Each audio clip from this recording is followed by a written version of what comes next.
I haven't done it now for a couple of years, but I used to go to the prison, used to ask me to go down and talk to the Aboriginal guys down there in jail, you know, and I'd go down there and I'd say, because I have this auto recall, which I didn't, I mean, I'd have my computer there, but I'd go in and I'd just sit there with them.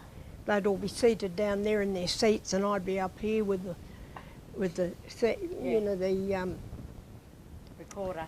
Yeah, and I'd say to them, so who are you?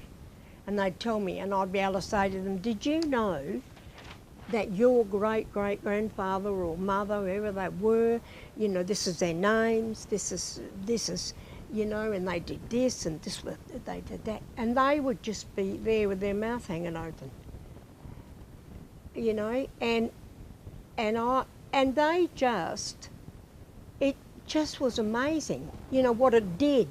It gave these people all this pride about themselves. And I'd tell them, I'd say, did you know they did this and this and this? I'd say, do you know why your grandfather served in the army? No, because he wanted you to be free. And I want you to know you're letting him down. What are you doing in here? Never thought about that. And I've had those kids, you know, come out of prison and find me.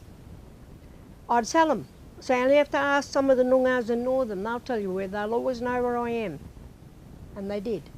And they'd walk past my gate and they'd stop and, you know, and say, you know, I want to thank you.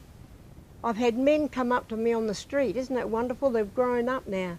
Say, I want to thank you for taking me out the cemetery and letting me do my community hours out there and listening to what I had to say.